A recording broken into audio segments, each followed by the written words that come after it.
Hello, welcome back to my channel. My name is Katie and in this video, seeming as it's coming to the end of June, I thought I would do a mid-year makeup favourites. So I'm going to go through like all of the makeup categories and I've tried to narrow it down to 3 products.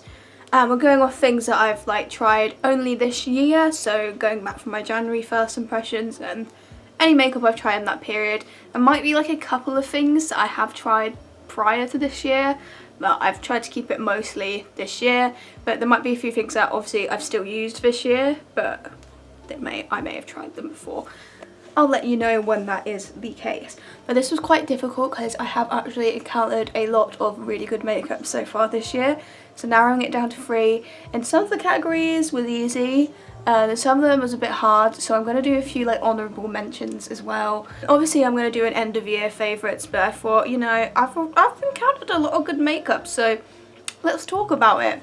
So I'm going to skip primers just because I only think I've actually tried like 1 primer so far this year, because I don't really buy a lot of primers because I don't use them very often. Like I'm trying to use them a bit more. But I'm just going to skip primers and go straight on to foundation. I've tried a lot of really good foundations this year, so I will have a few honourable mentions as well, but my top 3. Okay, so the first thing in my top 3 foundations is the Maybelline Superstay 24 Hour Full Coverage Foundation. Mine's in the shade 003 True Ivory, and it looks like this. So this colour match, I mean, it's pretty pale and it's definitely more on the warm side, which is great for me. But I do need a little bit of a white mixer for this just because it does oxidise. It is the foundation that I have on today. I feel like there's a little bit of a debate about whether this is full coverage or not. I personally don't think it's full coverage. I think it's like high medium. The coverage is really good, don't get me wrong, but I wouldn't say that it's quite full coverage. Personally, I prefer kind of like medium coverage anyway, so this works well for me. I'm pretty satisfied with the level of coverage this gives. It's also very long lasting, which is awesome because nothing lasts on my skin. It's got a really nice finish. It's just a top quality foundation. The next one that I decided to go for is the NARS All Day Luminous Weightless Foundation, and mine's in the shade Light 1 Siberia, and that is what it looks like there. So I got this in May, so not very long ago, and this definitely isn't a full coverage foundation. I would say it's more medium coverage, probably more of the light medium side. I just really like the finish of this. It's just so kind of like natural, dewy on the skin. I think the finish is definitely my favourite thing about this foundation. It's also super warm toned, it's incredibly yellow.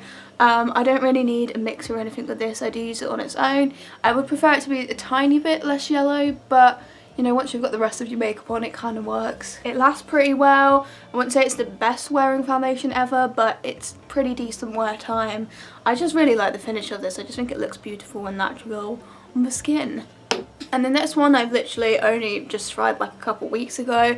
This is the CYO Long Lasting Life Proof Foundation, and I got mine in the lightest shade, which is 101, and this one's actually a really good colour match for me. The undertone is more kind of neutral, I would say. It's kind of like sort of beigey, more so than it is pink or yellow, but it does work alright on me. It's just got a really like lovely flawless finish. The coverage, I would say this one is also like a high medium coverage, and it's definitely buildable. I actually got this because one of my favourite YouTubers, the Taylor, recommends it a lot, and I wasn't disappointed. She was definitely right about this one. It is a stunning foundation. I really like this. So I have actually got a few honourable mentions, so I would just shout out the W7 Face Fantasy Foundation, the EX1 INVISIWEAR Liquid Foundation, the Revolution Pro Full Cover Camouflage Foundation, and the Revolution Pro Foundation Drops. I've also really liked those 4 as well, but they just missed it. They just missed the cut. With concealers, it's kind of a similar situation with foundations in that I've actually tried a lot of really good concealers so far this year. In fact, it was kind of like difficult really. I wasn't really sure. Like with some of them it was a bit kind of hard, like tell which one was better because they're kind of just all quite similar. The first in my top 3 is the NARS Soft Matte Complete Concealer. This is in Light 1 Chantilly, the one that comes in a little pot, and I tried this one in May at the same time I tried the foundation. And this is just beautiful. It blends like amazingly. It's so seamless. It actually has really good coverage and the colour is like absolutely perfect for me. I just really like this concealer. The thing is, I've tried not to use it too much though, just because it's so good that I kind of just want to save it, but at the same time I need to use it. It's one of those situations, but this is an absolutely stunning concealer. It's expensive, yes, but I mean, it's good. I like it. But I'm not even really sure here. I've gone with 2 more concealers. These are really good, but there are other concealers I've tried that are also really good. But for some reason, I've decided these ones are slightly better. So I've gone with the Collection Lasting Perfection Concealer. This is in the new shade that came out a couple months back, Extra Fair 0. I had tried this concealer prior to this year, but obviously I haven't tried this shade. The shade works really well on me. It's very yellow toned, and obviously it's a lot paler than the light shade before. It's just really good coverage, blends really nicely. It just does what you want a concealer to do, and the new shade works pretty well on me, so what more can I say? I've just been reaching for this one a lot. And a similar situation, the Maybelline Fit Me Concealer in another new pale shade. This one's in the shade, okay, it's not written on here. I think it's like Ivory or something like that though. I will put a little caption here of the shade name when I find out. Again, it's just got really good coverage, blends really well, the same sort of situation, it's just great. And again, I would say it's like actually a pretty similar colour to the new collection one, definitely more on the warm side. I'm going with the collection concealer, also the colour correctors that go with that. So the green one I tried, the green one I have tried for the first time this year and it works really well. The yellow one I had tried before this year, but I did buy another one this year and I love this. So the collection colour correctors are also great. So again, I have quite a few honourable mentions here. Definitely the Revolution Conceal and Define Full Coverage Concealer in C1. I think this one's like almost run out. My one kind of issue with these is that they don't have a lot of product in them because mine ran out really fast. Also the Obsession Conceal in the shade Light I really liked. The Maybelline Instant Anti-Age Eraser Concealer that I just got this month in 00 Ivory. It's a new lighter shade. This one also really like. Also another recent purchase, the EX1 Delete Fluid Concealer in the light shade 1.0. Also a shout out the NYX Full Coverage Concealer in the shade Alabaster. I don't really use this one for concealing, but I use this pretty much every time I'm doing an eyeshadow as a base, and I also use it pretty much every time I'm doing a cut crease. I think this one just works really well for that. Okay, so for setting powder, I have mentioned this a few times on my channel, but when it comes to setting powder, I just feel like everything's making me look dry and horrible right now. So I wouldn't really say I've tried any powders that have like super amazed me. And 2 of the powders that I'm going to mention I don't have on me, because the thing is, if I find a good powder, I will pretty much just go through it in like 2 weeks. But as for something that I actually still do have a little bit of product left with, the Maybelline Matte Maker Mattifying Powder in the shade 10 Classic Ivory. I have got a tiny bit of this left. I think this is a pretty decent powder. It's a very kind of like pale yellow shade.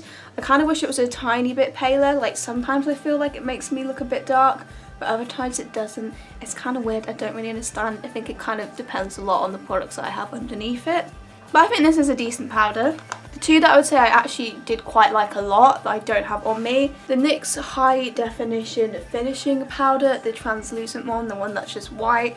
That one was really nice, I liked that one. Also the Revlon Colour Stay Pressed Powder, not the one in the shade Light, the one in the shade Translucent. I'm not even sure if you can get these online yet, but I found it in Boots, like in an actual store. I don't know if they're actually on like the Boots website or the Superdrug website, but the light shade doesn't work for me, it makes me orange, but the translucent one's perfect. I really, really, really like that one and I need to get it again.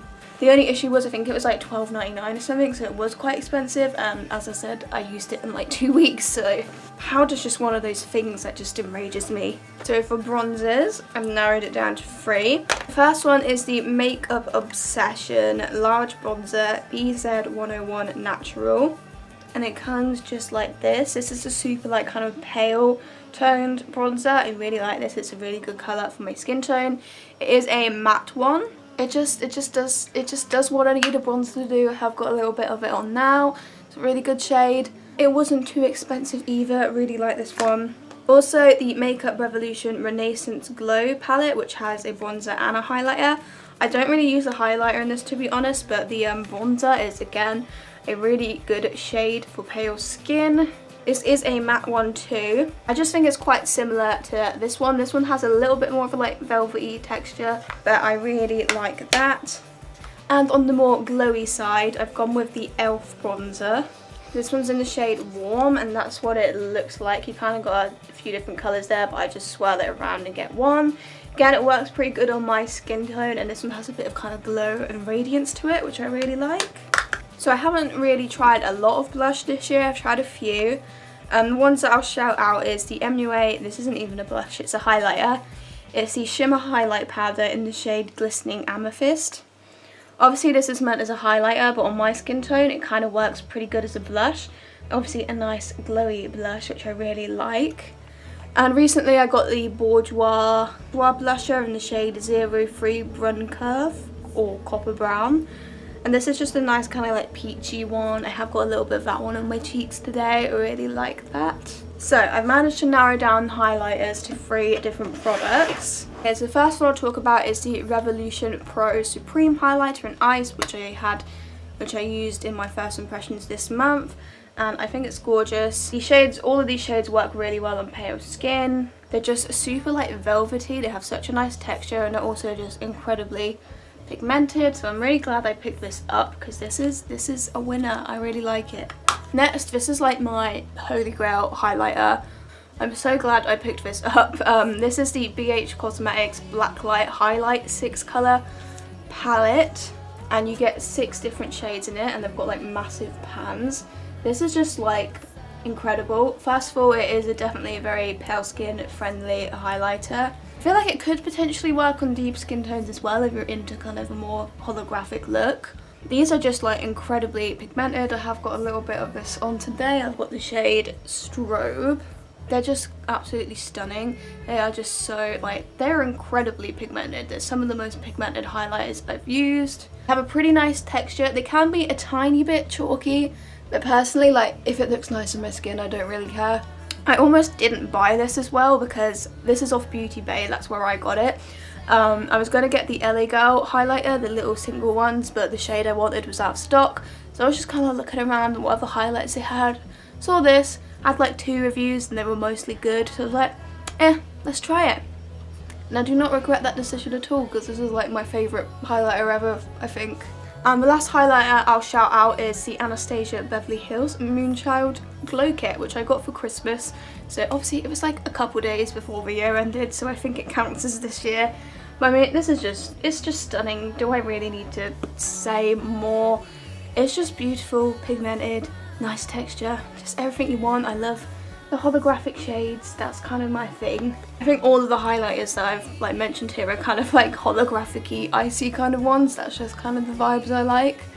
Although if I'm being completely honest, I do think I like the BH Cosmetic ones a little bit more than the Anastasia one. And this one's like £40 I think, and this one's £12, so there you go. Okay, so eyebrows. Brows was a little bit more difficult because I haven't tried a lot of like really amazing eyebrow products so far this year.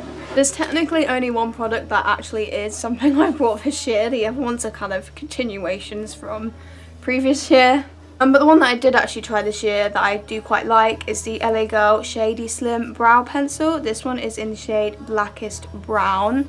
I have got this pencil on today because my roots are kind of like quite prominent at the moment. My hair, it doesn't really like match, but the thing is I'm going to dye my hair black soon, I think. I don't know, but it is like a really dark brown colour. I think it's a really good pencil. It is kind of like a micro one. It's a very like small, which is my personal preference. I like the kind of smaller ones. It just does the job. It does what you want a brow pencil to do. My favourite brow pencil ever though is the NYX Micro Brow Pencil, which I've actually tried this probably like 2 years ago, but obviously I brought more than one.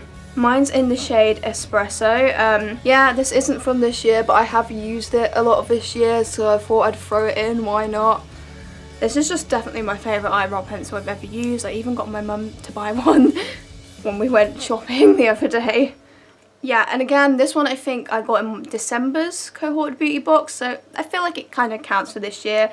The Becca Brow Pomade, this is, well, it's called the Shadow and Light Brow Contour Mousse in the shade Mocha. See, I don't really use pomades a lot, but when I used this one, I was like really impressed. It's actually pretty decent. It's a pretty good colour for me. It's dark brown. And obviously I've had this since December and it's not dried up, so that's really good. I don't really use the other side though. It's kind of like, I think it's like a highlighter. I'm not really sure what it's meant to be, but I just use the pomade side. So I think I also got this one in December as well. I think I might have included it in last year's favourites. It's the Milani Easy Brow Tinted Fibre Gel, I believe. The shade's dark brown. As you can kind of see, I've used quite a lot of this. This is probably the brow gel that I reach for the most, really. It's a good colour. The wand's pretty decent. It just does what I want it to do. I think I also included this one in last year's favourites. This is the New Look Brush on Brows Fibre Gel. Mine's the shade dark brown, and I thought I'd just mention I recently picked up a new one, and again I also got my mum to buy one of these. This one has a little diddy brush which I really like. You can kind of get in there a bit more precisely, and it's less likely to go all splodgy and thick. So I thought I'd mention that just because I recently bought another one, which obviously shows that I like it enough to buy another one. Okay, so for pencil liner, I've gone with the Collection Eye Definer. I think the shade's black. It's like a twisty up one. Got this one on my waterlines today. God, like I've almost run out of this. This is how much I've actually been using it since I've got it. It's just a super decent liner. Super pigmented, super opaque, glides on really nicely. Doesn't feel scratchy or anything. It's just top notch, and it was only like £2 or something. I also really like the Maybelline Gigi Hadid gel eyeliner, the black one. Probably needs a bit of a sharpen, but I thought that one was super like creamy and pigmented and opaque. And also the same situation with the LA Girl Glide gel eyeliner in very black. Again, this needs a sharpen, and I've lost my sharpener, which is a pain in the ass. But similar situation, creamy, opaque, pigmented, just what you want. I'll give an honourable mention to the MUA Shadow Liner in Black Noir, which is also a twisty up one. I found the twisty up ones a little bit more kind of convenient to use because you don't have to worry about sharpening them, which is handy when you've lost your sharpener. Let's say I've tried any super wow impressive mascaras this year. One of them I don't have on me, but it's the Zoeva Graphic Lash Mascara. I did use all of that one up because I did actually really like that. I thought it was pretty good, gave me some good volume and length, what I needed. And obviously I used it up, so that's telling you something there. As for something that I actually have on me, the L'Oreal Telescopic Extra Black Mascara. I have got that one on my lashes today. It looks like this. I think this one's pretty good at giving some nice thickness and intensity to your lashes. And I would also mention the Maybelline Total Temptation Mascara. It's not my favourite mascara ever, but I think it's pretty decent. Just give you some good volume. Definitely up to be wowed by a mascara soon. Okay, so for eyeshadow, I have narrowed it down to 3 palettes. The first one that I tried in January, the Soph X Ultra Eyeshadows 24 Ultra Professional Eyeshadow Palette. This one here I think is really good. I have got this one on my eyes today, just this kind of red and gold eyeshadow look. I was quite happy with how it turned out. I mean, it's just stunning. There's so many great colour combinations here. I will do a 1 palette 3 looks on this at some point. In fact, I will for all of these palettes I'm going to mention. It's just pigmented. It blends pretty well. I just really like it. Also, the Revolution Tammy X Revolution Tropical Paradise palette. Only really just brought, but I used it in one of my first impressions this month. I mean, it's just stunning. It's beautiful. Again, similar situation, just a great combination of colours, so many different looks. Again, this will get a 1 palette 3 looks video. It's beautiful. And the last palette I'll mention is the Makeup Obsession Obsessive Eyes palette, which has this lovely marble packaging. And one issue with this though is that it doesn't say what it is on the palette. It's a good job it's like an easy name to memorise. But this is just kind of like a more kind of like warm toned autumnal palette, but you've got some really like nice kind of like baked glimmery shades in there as well. It's just very pigmented. It's a really good palette in my opinion. And again, also gonna get a 1 palette 3 looks video. So, all drugstore ones there. So last category, lips. I wouldn't really say there's a lot of lip products that have particularly wowed me. But I recently tried this Douce lipstick. It's the shade 103 First Date. I got this in my most recent cohorted beauty box. It's the one I've got on today. This is just like the perfect lipstick for me. It's kind of like a nude, but it's kind of a little bit darker than your like traditional nude. for my skin tone anyway. Obviously this is going to look completely different on different skin tones. I feel like this might actually look quite nice on a deep skin tone, potentially, I don't know. It's just got a really nice formula, it just glides on so easily. It's like a matte finish, it doesn't completely come off when you eat, which most lipsticks do for me. I just really like the formula and the colour, it's just perfect. It's just something that I'd wear like on a regular basis. I've kind of used it almost every day since I've got it. There's no other lipsticks that really stand out to me. I guess I'd go with the Revolution Pro Supreme lipstick in Rebellious as another kind of like everyday nude. This one's definitely more pinky toned. I do quite like the formula of this one. So I think that's it. So I just thought I would reiterate some of the things that I have really been liking so far this year. Again, there were like a few repeats from previous years, but I mean, just because you try something one year doesn't mean you're going to stop using and not use it the next year. I mean, if it's good, of course you're going to use it. But I feel like most of the products, I try to keep most of the product stuff that I've tried in like first impressions or like one brand looks from this year. But actually I would say I'm pretty impressed so far with a lot of the stuff that I've tried. I just think it's a good year makeup wise, and I can't wait to try even more stuff. It's almost payday. It's almost payday and I can buy more. I don't think I'm ever going to stop buying makeup. Even if I brought all the makeup in the world, I'd find something. I'd make my own makeup just so I could use that. So that's it for my mid-year makeup favourites, and of course I'll do an end of year favourites as well, and we'll probably have some repeats of stuff that I've already mentioned, but who knows, unless all of the products that I try from this point onwards are just exceptional. So that's it for this video. See you in my next one.